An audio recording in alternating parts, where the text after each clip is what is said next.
If you want to grow lots of food, I'm going to show you just how important autumn is for a highly productive garden.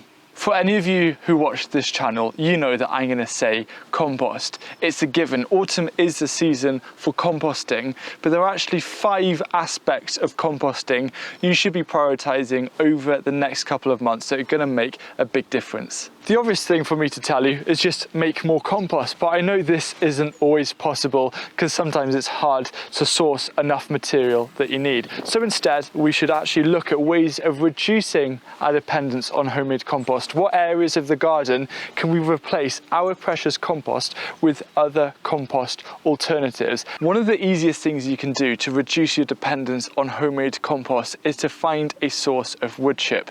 Now, you can either leave it in a big pile to break down over 2 or 3 years and use that as a compost alternative, especially for your perennial plants, or you can use a great technique which I learned from the Zorab and I'm actually applying in this garden, which is to actually mulch your paths with wood chip. Over a couple of years they'll break down really nicely, and then all you do is scoop the wood chip onto your raised beds as a great compost alternative. Now, of course, it's autumn, which means leaves are falling from the trees, and these provide a really valuable resource for us. We can make leaf mold. It can take 2 or 3 years if you just make a massive pile of leaves and let them break down naturally, but it is totally worth it because what leaf mold provides is a way to supplement or to bulk up your compost. So whether it's sowing seeds or potting on, you can actually add a 50-50 mix of homemade compost and leaf mold to create a great water retaining peat alternative, and again reducing the requirements of your homemade compost. Now, of course, there's always going to be tons of compost material coming out of your garden in autumn, and if you're worried about the amount of compost you might have available for next year, the single most important thing you can do is actually chop up your material really finely, because then it's going to break down a lot faster. Now, another thing that you can do this autumn is when you are making compost, try and make the highest quality compost possible, which means adding as many different ingredients as you can find and opt for that balance of roughly 50-50 in volume of browns and greens. And what it means, just by adding that principle of diversity and having a wide variety of ingredients, is that you're going to have all those different nutrients, all the different biology that are living on the leaves as well, working together. So when you have a really high quality compost like that, when it's fully broken down, you can actually get away with using less compost than normal. So a simple thing to remember is the higher quality the compost, the less compost you actually need to apply to your beds. So this time of year in the garden is absolutely beautiful. It is kind of still, and I'm not worried about planting and sowing and weeding. I'm just worried about harvesting and getting it ready. And what that means is a lot of spare time on my hands. And I think it's really important every year that we try new things as gardeners. And one of the things that I think I've been overlooking is the composting process that I use. Yes, it works, but there's so many ways of composting out there. There's hot composting, bokashi, chicken composting systems. Those are epic. I have to get some kind of system like that here. So over the next few kind of weeks and months, do a bit of research. Look at all the different composting methods, and I challenge you to choose one to try out next year, because guaranteed you're going to learn something really impactful that is then going to really help you year on year. If you're a container gardener, or you're creating some new raised beds, or you're new to gardening, one of the most important things you can do, as well as making compost, is making natural liquid amendments to feed your plants next year. Now, of course, the best way to prepare new ground or your pots is adding compost, but sometimes you may not have enough compost, and also it takes some time for that compost to settle. And when you've got new raised beds, you're not going to have that instant biological life that actually makes a huge impact in terms of making nutrients plants available by working in harmony with the roots. So one of the simple fixes you can do is when you have new soil and plants are struggling to take up the nutrients that they require, you supplement them with liquid feeds, because what liquid feeds do is they kind of bridge that gap. So as your soil is maturing and developing and you're putting compost on, the short term is adding those liquid amendments just to provide extra nutrition to keep them going and to keep them healthy. There's definitely a lot of debate out there about liquid feeds, but the way that I see them is that they're a great short-term compost alternative when stocks are low.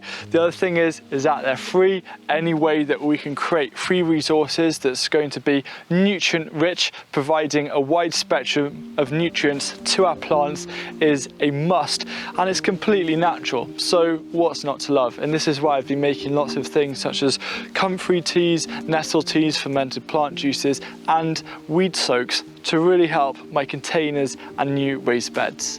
Another thing about liquid feeds is if you ever see a crop looking a little bit sad or sorry for itself, it could be due to a mineral deficiency. So providing a nice couple of soakings with a diluted liquid feed of your choice is one of the best ways to make a near instant impact on getting that crop back up and running. The reason why you want to create your liquid amendments in autumn is because you're capitalizing on a process called nutrient banking.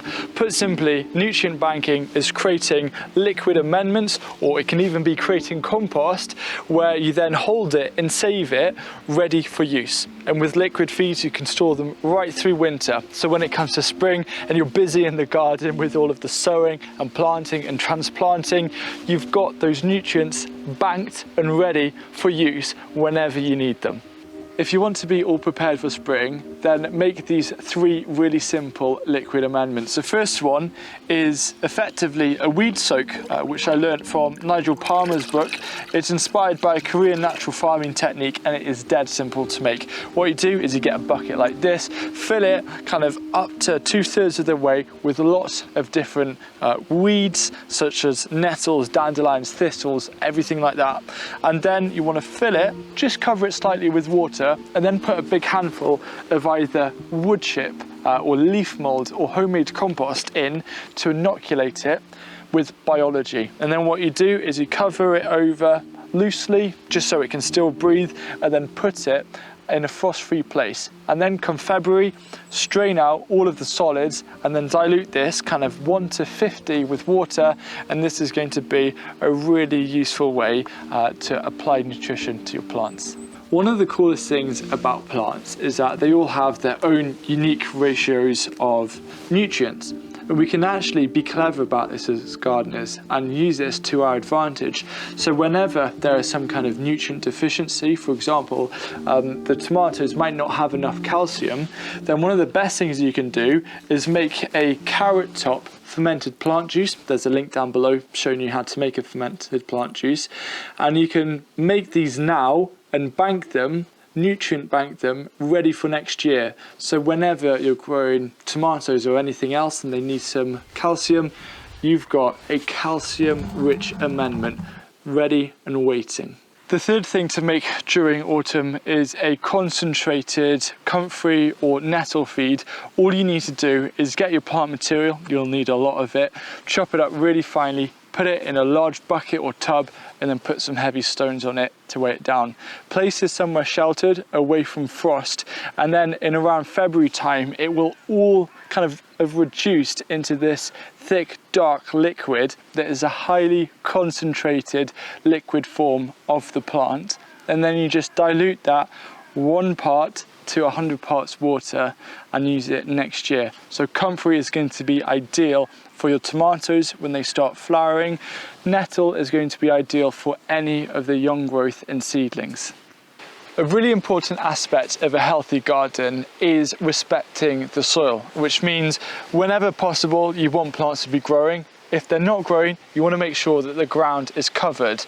A really good way to do that is of course growing cover crops, but the only trouble with that is that most of my beds are pretty much full of plants into very late autumn, when it's too late to plant cover crops. So the second best option, which is what I think every gardener should prioritize, if you get this one thing done, then everything else you do is an added bonus, is the process of putting beds to sleep for winter, ready for spring. To guarantee the best results for springtime, what you want to do is, when it comes to clearing a bed in autumn or even early winter, you want to cut off all of the plants at root level, so you leave the roots in the ground. This is both extremely beneficial for the biology in the ground, but it's also creating extra carbon in the soil. Carbon is the #1 most important element of a healthy soil. And the other thing that it does is, when the roots do decay, they allow channels for air and water to travel through the soil. Then, after you've done that, you actually want to keep the tops of the plants that you've chopped off and chop these up really lightly, and apply a very light chop and drop mulch around 1/2 centimetre to 1 centimetre, then over the surface of the bed. What this is going to do is just provide a little bit of extra fertility. Any leftover can go in the compost bin. Then add a 2 to 3 centimetre minimum layer of compost over the surface of the bed, and then the final stage, which is optional, is to cover this with cardboard weighed down with something like sticks or stones. What this process enables is for a raised bed to be dormant over winter, and then when it comes to springtime, you take the covering off and it is all ready. It is free of any kind of weeds, so you can really hit the ground running in springtime. After a really busy growing season, I love autumn because it slows down and I start packing the garden away, but I can start also dreaming and thinking about next season. And a big part of that is your planting plan. And if you're looking for ways to make your planting plan a little bit more efficient and effective, then watch this video. It's going to give you 7 really important tips and ideas to consider when you're creating your planting plan for next growing season.